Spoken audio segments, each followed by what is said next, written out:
Bonjour à tous et bienvenue pour cette nouvelle guidance pour le mois de décembre. Sur le mois de novembre, on avait vu qu'il allait y avoir du changement, on avait vu de l'action. Ici, on va avoir besoin de repos. Alors, on a plusieurs choses. Sur décembre, effectivement, on nous invite à nous recentrer dans notre corps physique. Donc, on a la carte du corps physique chez l'oracle. Demande à tes guides. On nous demande de prendre soin de notre corps également avec la carte, celle-ci de l'oracle des femmes médecines. Donc ici, effectivement, on a d'ailleurs une autre carte qui nous parle aussi de repos physique, c'est celle-ci, l'appel des sorcières. Donc, effectivement, le mois de novembre a pu être assez mouvementé. Au niveau énergétique, c'était assez puissant. On a pu être un peu secoué, on a pu voulu mettre en place beaucoup de choses. Il y avait pas mal aussi de blocages. Donc, ça a pu être assez fatigant. Donc, ne pas hésiter à se reposer, à prendre du temps pour soi. Et vraiment écouter son corps, d'accord? Prenez le temps de vous écouter. Si vous avez besoin de repos, prenez-le.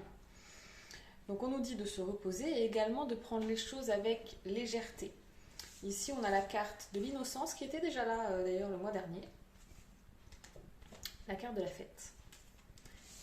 Et amusez-vous. Donc ici, donc effectivement en plus il y a les fêtes de fin d'année qui arrivent.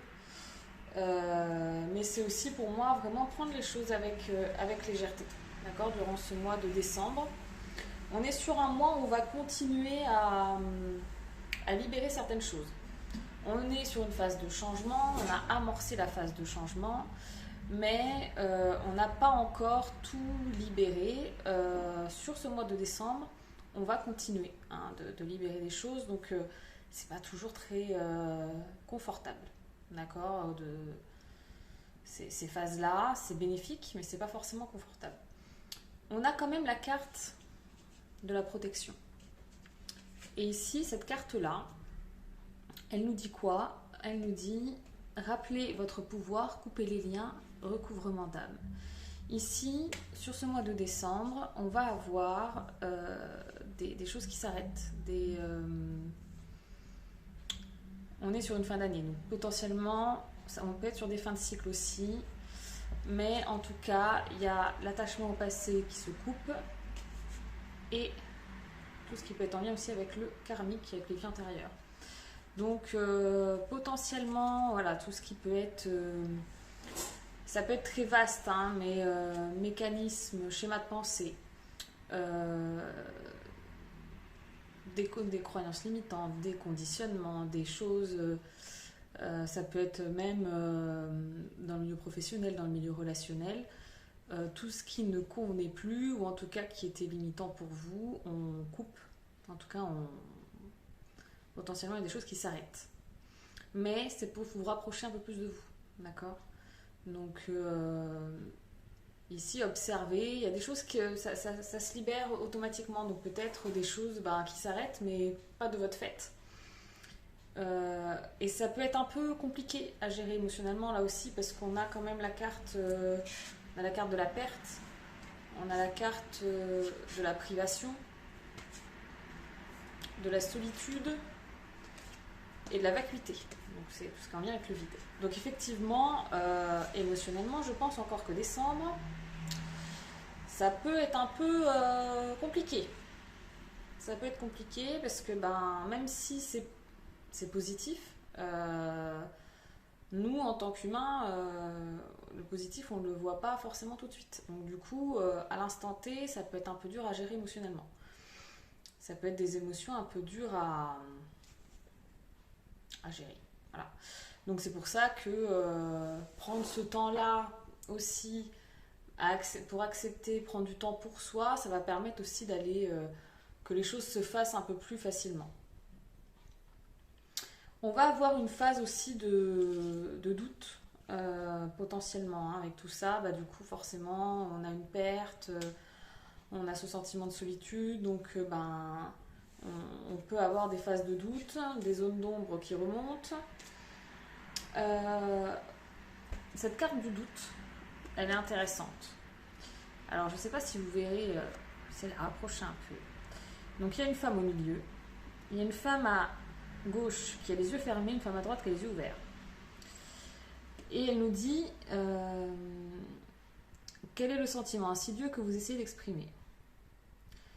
Quand il y a du doute, donc il y a forcément un manque de confiance, ça peut être aussi je ne me fais pas confiance. Donc ça veut dire que je ne fais pas confiance à mon intuition, par exemple. J'ai du mal à m'écouter vraiment. Parce que peut-être je reçois les infos, hein, peut-être que je m'écoute, mais du coup, ouais, il y a le mental toujours qui est en lien et qui dit mais peut-être que, oui, mais je sais pas, et du coup c'est confus. Donc on est dans le doute. Prenez ce temps, quand vous êtes dans cette situation-là, d'observer. Essayez de faire le tri. Pourquoi je doute et finalement qu'est-ce que je ressens. Et toujours cette connexion au corps. Moi souvent je dis c'est le corps qui sait le mieux. Quelles sensations arrivent dans le corps? Est-ce que c'est désagréable? Est-ce que c'est agréable? Est-ce que c'est quelque chose plutôt positif ou négatif? Essayez de ressentir ça. Et en fait, voilà, c'est un peu ça. Qu'est-ce que le corps a envie d'exprimer à ce moment-là? Et du coup, donc effectivement, faire le tri, parce que l'ombre, pour moi, c'est aussi le mental. Le mental, il est là, il peut s'énerver, et puis il y a l'intuition qui est là, qui essaie d'exprimer, mais en fait, lui, des fois, il est tellement excité que on l'entend plus. Donc faire le tri, faire le tri entre ce que le mental raconte, les vieux démons peuvent raconter, et puis finalement ce qu'il y a au fond de vous et ce que vous ressentez vraiment. Attention aux comparaisons inutiles. J'aime beaucoup cette carte. L'image est très parlante. On a un bambou et un tronc d'arbre. Et l'idée, c'est qu'on ne peut pas comparer un bambou et un arbre. Il n'y en a pas un qui est mieux que l'autre. Ils sont tous les deux différents avec leur qualité. Et dans la vie, c'est la même chose. Ça sert à rien de se comparer aux voisins parce qu'en fait, on est chacun différent avec chacun de nos caractéristiques. Et ce qui fait que chacun de nous est unique. Et il n'y a pas besoin d'aller comparer quoi que ce soit avec qui que ce soit. Mais du coup, quand il y a du doute, forcément, il y a de la comparaison. On va se dire, oui, mais peut-être que si j'avais fait comme machin, ou si, regarde, ouais, mais lui, ça marche, moi, ça marche pas, pour tout un tas de raisons. Mais en fait, il n'y a pas besoin de comparer. On a chacun notre chemin.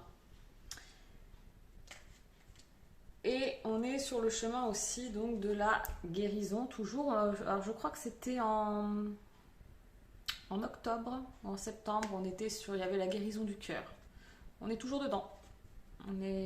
Là, ça ne nous parle pas forcément du cœur en particulier, mais en tout cas, on est toujours sur le chemin de guérison. Alors si, ça nous parle un peu de cœur quand même. On a quand même la carte de l'amoureux. Donc peut-être qu'il va se passer des choses au niveau de l'affectif. La carte de l'amoureux dans le tarot, c'est aussi la carte du choix. Donc la carte du positionnement. Qu'est-ce que je choisis pour moi? Voilà. Est-ce que Là, quand je me détache du passé, quand je libère mon karma, du coup, comment je me positionne après? Parce que du coup, je suis entre deux. Il faut que je choisisse.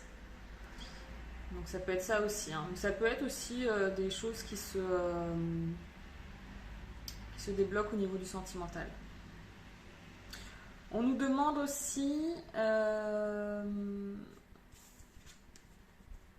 Pita, le retour avec le feu.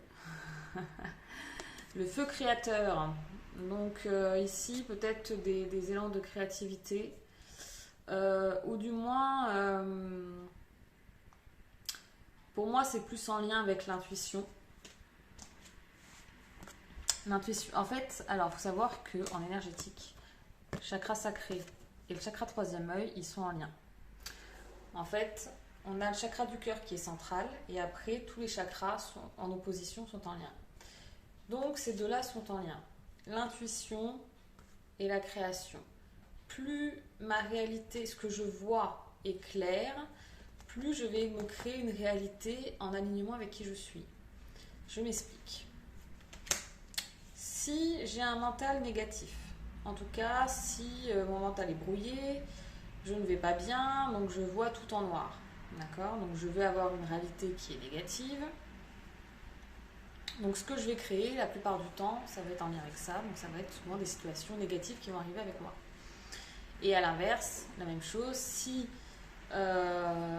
j'essaie d'avoir une vision des choses, ou en tout cas que ma perception des choses, essayer de la positiver, tout de suite ma réalité va être beaucoup plus positive. Donc en fait, c'est pour ça qu'on dit qu'on est créateur de notre propre réalité. Et l'idée, c'est pas de juste se dire voilà, je suis positif, parce qu'en vrai, sur le papier ça marche, mais dans la vraie vie ça ne marche pas. Si ça va pas, ça ne va pas. Mais en tout cas, c'est de prendre du recul sur les choses. Prendre du recul et dire ok, là à ce moment-là, qu'est-ce que je ressens? Est-ce que c'est réel ou est-ce que c'est juste illusoire? Est-ce que c'est mon mental qui est en train de me raconter des histoires? Ou est-ce que c'est vraiment profond à l'intérieur de moi?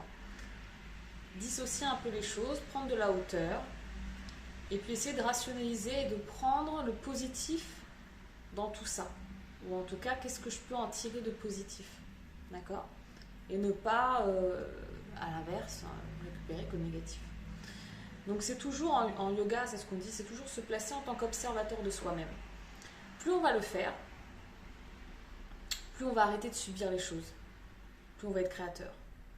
Plus on va observer ce qui se passe en nous, au niveau émotionnel, au niveau mental, au niveau physique. Je disais, les sensations physiques, elles sont hyper importantes. Les émotions, ce qu'on ressent, c'est hyper important. Le mental, lui, c'est tout ce qui est au niveau des pensées, c'est plus dur à dissocier. Mais en tout cas, le corps, il ment pas. Vous pouvez aller faire des séances de kinésiologie, par exemple. Le corps parle, vous n'avez rien dit, et en général, ça tombe juste. Donc, écoutez les messages du corps, vos émotions en lien. Et avec ça, on peut cheminer. Et puis, quand on a commencé à faire du développement personnel là-dessus. Le yoga, c'est ça, quelque part, c'est du développement personnel. Pour à un moment donné devenir créateur de sa réalité et ne plus subir les choses. Et donc du coup, on écoute l'intuition. Qu'est-ce qu'on a d'autre? On a la carte du partage aussi. Pour moi, ça va être en lien... Je pense que voilà, on est sur les périodes de fête, mais voilà, on aura certainement des moments en décembre là, voilà, avec des personnes qui nous sont chères, des moments de partage, des moments de joie. On n'aura pas que des moments de down. De toute façon, en ce moment, c'est un petit peu en dents de scie. Au niveau des énergies, c'est pour ça que ça nous remue un peu. On a la carte de la richesse qui est en lien aussi avec l'abondance. Donc potentiellement, ça va le faire. On va quand même attirer des belles choses à nous. Et on a la carte de la gratitude. Cultiver la gratitude, c'est pareil, c'est garder un état d'esprit positif. En tout cas, voilà, globalement, on nous invite à être dans un état d'esprit plutôt de gratitude. Peu importe ce qui se passe, en tirer quelque chose de positif. Prendre les choses avec légèreté. Accepter ce qui se libère. D'accord? Prenez ça vraiment quand des choses s'arrêtent, prenez ça comme des libérations pour démarrer autre chose. Ça fait de la place pour autre chose. La vie est mouvement, même si parfois on aimerait que tout figé, quand la situation nous convient, hop, on voudrait tout stopper, mais en fait ça ne marche pas comme ça. La vie, elle est en mouvement en permanence et il faut accepter le fait que rien n'est, comme dirait très bonne amie, l'impermanence des choses. Dédicace, elle se reconnaîtra. Tout est impermanent et c'est vraiment ça. Le fait est que voilà, rien ne reste, tout est mouvement et accepter ça. Car quand on l'accepte, du coup, les choses sont beaucoup plus positives. Voilà, et ben ça sera tout pour ce mois de décembre. On se retrouve début janvier pour la guidance de janvier. Je vous souhaite un bon mois de décembre, de bonnes fêtes de fin d'année, profitez de vos proches. Du coup, faites la fête. C'est les cartes qui nous le disent. Profitez des bons moments, prenez soin de vous et à bientôt.